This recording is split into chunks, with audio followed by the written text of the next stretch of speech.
ভেড়ি দখলকে কেন্দ্র করে বোমাবাজি, দেগঙ্গার জুয়ারিয়ায় হাতাহাতি, বোমাবাজি।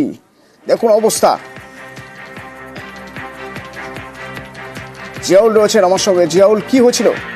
দেখো, দেওঘর চাপাতলা গ্রাম পঞ্চায়েত জুয়ারি এলাকায়, সেখানে এলাকার মেছোবড়ি কার দখলে থাকবে তা নিয়ে মূলত একদিকে শাসক দল তৃণমূল কংগ্রেস, অন্যদিকে নির্দল সমর্থিতদের মধ্যে গন্ডগোল।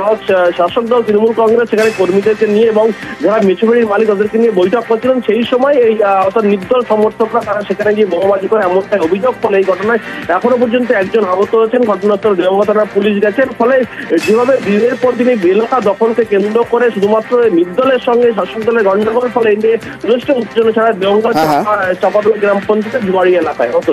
ধন্যবাদ।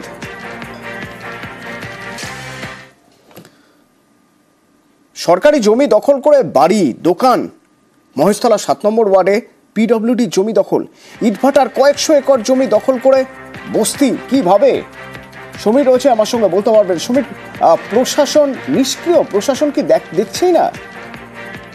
এই যে প্রশাসন যে বলছো যে প্রশাসন ওখানে নেই, প্রশাসন আছে, সবই আছে, কিন্তু এই যে এখানে তৃণমূলের যুব এবং মাদার যারা আছে তারাই এই বস্তির মধ্যে যুক্ত আছে, যারা এই জমি, যে সরকারি জমি, ইটভাটার জমি এবং যে পিডব্লিউডির রাস্তা, তার উপরে জমি করে বাড়ি ঘর করে নিয়েছে এবং তার মধ্যে পার্টি অফিস করে নিয়েছে। একাধিক 100 একর জমি, 300 একর জমির মধ্যে 100 একর জমি পুরো দখল হয়ে গেছে সরকারি। মুখ্যমন্ত্রী বারবার বলা সত্ত্বেও কিন্তু আরো জমি ওখানে দখল হচ্ছে, এখন মাঠ দখল হচ্ছে এবং খেলার মাঠ দখল হচ্ছে, এরকম সব দখল হয়ে যাচ্ছে আস্তে আস্তে। ধন্যবাদ।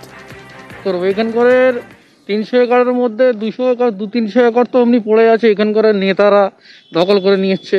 প্লাস এখানে যেসব মানে গরিব বস্তিতে এদের তো কোনো অসুবিধা নেই, এদের তো অসুবিধা, প্লাস এখানকার নেতারাও সব খাচ্ছে। এখানে কাজও মোটামুটি ভালো করে করছে না। নামটা কি করে বলবো দাদা? নাম বললে তো মার খেতে হবে, নাম তো বলা যাবে না। সরকারি জমি আর পিডব্লিউর জমি যে এখানকার সব দখল করে বিক্রি করছে, তো এখানকার নেতাদের প্রভাবশালী ছাড়া ওরা আর কি করতে পারে? তা আমরা সাধারণ মানুষ কি করে বলবো? আমাদের কোনো কথা শুনবে কি? এটা তো ওপরের বড় বড় লিডারশিপদের কাজ না। ব্রিক বোর্ড দীর্ঘদিন ধরে ব্রিক ফিল্ডগুলো বন্ধ থাকার ফলে কিছু কিছু এনক্রোচমেন্ট শুরু হয়েছে, যেমন করোনাকালে এই এনক্রোচমেন্টগুলো বেশি হয়েছে। এরা যেখানে বস্তিতে বাস করছে সেখান থেকে 4টা করে বাঁশ তুলে 1টা করে ত্রিপল ঢেকে দিচ্ছে। যদি ইমিডিয়েট ওইখানে হয়, ব্রিক ফিল্ডগুলো না চালু হয় বা সরকার ওখানে কোনো নির্দিষ্ট পরিকল্পনা করে, তাহলে জমিগুলো কিন্তু এই দিন 4টে করে বাঁশ প্রতিদিন তো ওখানে পাহারা দেওয়া, বিস্তীর্ণ অঞ্চল ওখানে। আমরা কোনো বেআইনি কাজকে প্রশ্রয় দিই না। আমাদের তো আর সেই ফোর্স নেই যে ফোর্স নিয়ে দাঁড়িয়ে লড়াই করে বন্ধ করবে। আমরা পুলিশের উপর অনেকাংশে নির্ভরশীল, কিছু কিছু ক্ষেত্রে হয়তো গাফিলতি নিশ্চয়ই থেকে যাচ্ছে, সেই জন্য এইভাবে হচ্ছে।